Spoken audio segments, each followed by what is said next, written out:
সব জিনিসের মাজন আছে, সব জিনিসের মধ্যে জঙ্গার লাগে, ফেদা লাগে, তার পরিষ্কার করবার সাবন আছে। মানুষের কলবর মধ্যে, মুমিন বান্দার কলবর মধ্যে জঙ্গার লাগে, ফেদা লাগে। মুমিন বান্দার কলবর চাপাই হলো আল্লাহর জিকির, লা ইলাহা ইল্লাল্লাহ, লা ইলাহা ইল্লাল্লাহ।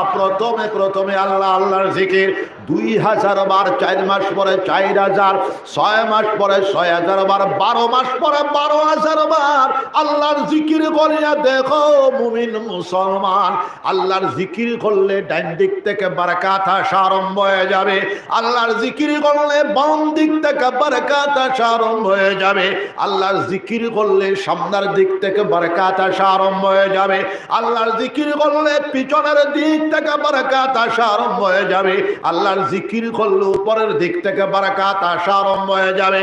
আল্লাহর জিকির করলে নিচের দিক থেকে বারাকাত আসা আরম্ভ হয়ে যাবে। জোরে বলো সুবহানাল্লাহ।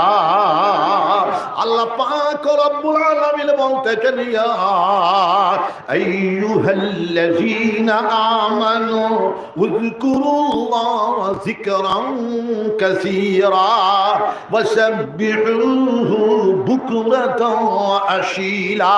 ও ঈমানদার মানুষেরা, বিশ্বাসী মানুষেরা, তোমরা আল্লাহর জিকির করতে বেশি বেশি করতে থাকো। উযকুরুল্লাহ যিকরান কাসীরা, যিকরান কাসীরা, আয় যিকরান দাইমা। তোমার তন দম আল্লাহর জিকির করনে वाला হইতো, তোমার তন কলব আল্লাহর জিকির করনে वाला হইতো, তোমার তন গোটা জিসিম আল্লাহর জিকির করনে वाला হইতো। জোরে কও সুবহানাল্লাহ। আল্লাহ পাক রব্বুল আলামিন বলতেছেন, ওয়াসাব্বিহুহু বুকরাতান ওয়া আশীলা। আর সকালে বিকালে আল্লাহর তাসবিহাত করতে থাকো। জোরে কও সুবহানাল্লাহ। শর্ত হইলো 5 ওয়াক্তের নামাজ সুন্দর করে আদায় করিয়া আমরা আল্লাহর জিকির করা লাগিব। হালাল তরিকায় চলিয়া আমরা আল্লাহর জিকির করা লাগিব। সমগ্র হারাম কাজ থেকে আমরা বাঁচিয়া চলিয়া আল্লাহর জিকির করা লাগিব। তাহলে জিকিরের মধ্যে অত বরকত পাইবাই। জোরে কও সুবহান। ফজরের নামাজ আমরা জামাতের সাথে আদায় করতাম। জোহরের নামাজ আমরা জামাতের সাথে আদায় করতাম। আসরের নামাজ আমরা জামাতের সাথে আদায় করতাম। মাগরিবের নামাজ আমরা জামাতের সাথে আদায় করতাম। এশার নামাজ আমরা জামাতের সাথে আদায় করতাম।